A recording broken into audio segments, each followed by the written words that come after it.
श्री स्वामी समर्थ. जय जय स्वामी समर्थ. पुन्हा एकदा आपल्या नवीन व्हिडिओमध्ये तुमचं खूप खूप स्वागत आहे. रामनवमी 26 मार्च 2026 रोजी आलेली आहे. त्यानिमित्ताने आपण त्यांची व्रत कथा आपण इथे ऐकणार आहोत. चला तर मग सुरू करूया.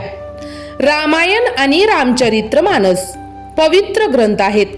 तुलसीदास यांनी श्रीरामाला ईश्वर मानत रामचरित्र मानसाची रचना केली आहे. परंतु आदिकवी वाल्मिकी यांनी आपल्या रामायणात श्रीराम यांना मनुष्य मानले आहे. तुलसीदास यांची रामचरित्र मानस रामाच्या राज्याभिषेकानंतर समाप्त होते, तर श्री वाल्मिकी यांनी आपल्या रामायणात श्रीराम यांचे महाप्रयाण पर्यंत वर्णन केले आहे. महाराज दशरथांनी पुत्रप्राप्तीसाठी यज्ञ सुरू करण्याचा निर्णय घेतला. महाराजांच्या आज्ञेनुसार श्यामकर्ण अश्व चतुरंगिनी सेनेसह सोडवण्यात आला. महाराज दशरथ यांनी सर्व मनस्वी, तपस्वी, विद्वान ऋषीमुनींनी व वेदविज्ञ प्रकांड पंडितांना यज्ञ संपन्न करण्यासाठी आमंत्रित केले. योग्य वेळ आल्यावर अभ्यंगासह महाराज दशरथ आपले गुरुवरिष्ठ आणि आपले परममित्र अंगदेशाचे अधिपती लोभपाद यांचे जामाता रुंगी ऋषींसह यज्ञ मंडप आले. या प्रकारे महान यज्ञाचे विधीपूर्वक शुभारंभ केले गेले. संपूर्ण वातावरण वेदांच्या ऋचांच्या उच्च स्वरात पाठ उत्सुर्प होत असल्याने आणि समिधाच्या सुगंधाने दरवळू लागला.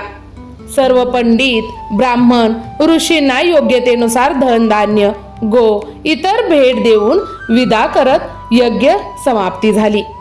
राजा दशरथ यांनी यज्ञाचा प्रसाद आपल्या महालात जाऊन आपल्या तिन्ही पत्नींना वितरित केला. प्रसाद ग्रहण केल्यानंतर परिणाम स्वरूप तिन्ही राण्या गर्भवती झाल्या. जेव्हा चैत्र मासाच्या शुल्क पक्षाच्या नवमी तिथीला पुनर्वसु नक्षत्रात सूर्य, मंगळ, शनी, बृहस्पती आणि शुक्र आपापल्या उच्च स्थानात विराजित होते, तेव्हा कर्क लग्न उदय होताच महाराज दशरथ यांच्या मोठ्या राणी कौशल्या यांच्या गर्भातून एक शिशु जन्माला आला. शिशु नीलवर्ण, चुंबकीय आकर्षण, खूप तेजस्वी, परम कांतिवान आणि अत्यंत सुंदर होता. त्या शिशुकडे बघणारे एकटक लावून त्याकडे बघतच राहायचे. यानंतर शुभ नक्षत्र आणि शुभ घडीत महाराणी कैकेयी यांच्यासह तिसरी राणी सुमित्रा यांनी 2 तेजस्वी पुत्रांना इथे जन्म दिला. संपूर्ण राज्यात आनंद पसरला. महाराज यांच्या घरी 4 पुत्रांच्या जन्माच्या उत्साहात गंधर्व गान करू लागले, अप्सरा नृत्य करू लागल्या, देवता आपल्या विमानातून फुलांचा वर्षाव करू लागले. महाराजांनी उन्मत्त हस्ताने राजद्वारावर आलेल्या भाट, चारण आणि आशीर्वाद देण्यासाठी आलेल्या ब्राह्मण आणि याचकांना दान दक्षिणा दिली. पुरस्कार स्वरूप प्रजेला धन, धान्य आणि दरबारात असणाऱ्यांना दागिने, रत्न प्रदान केले गेले. 4 पुत्रांचं नामकरण महर्षी वरिष्ठ यांच्याद्वारे केले गेले. त्यांचे नाव रामचंद्र, भरत, लक्ष्मण आणि शत्रुघ्न असे ठेवले गेले. जसं वय वाढत गेलं, रामचंद्र गुणांमध्ये आपल्या भावांपेक्षा प्रगती करत राहिले आणि प्रजेत लोकप्रिय होऊ लागले. ते अत्यंत विलक्षण प्रतिभेचे धनी होते.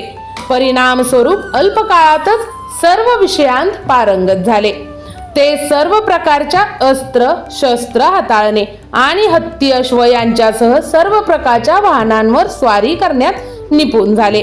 ते सतत माता, पिता आणि गुरुजनांच्या सेवेत असायचे. त्यांचे 3 भाऊ देखील त्यांचे अनुसरण करायचे. या 4 भावांमध्ये गुरुबद्दल आदर व श्रद्धा होती. 4 भावंडांमध्ये प्रेम आणि सन्मानाची भावना देखील होती. 4 मुलांना पाहून महाराज दशरथ मनापासून अभिमानाने व आनंदाने भरून जात असे. तर कशी वाटली तुम्हाला ही छोटीशी कथा? नक्की कमेंट करून कळवा. लवकरच भेटू अशाच एखाद्या नवनवीन व्हिडिओमध्ये. तोवर काळजी घ्या. आपल्या चॅनलवरती नवीन असाल तर सबस्क्राईब करायला विसरू नका. श्री स्वामी समर्थ. जय जय स्वामी समर्थ.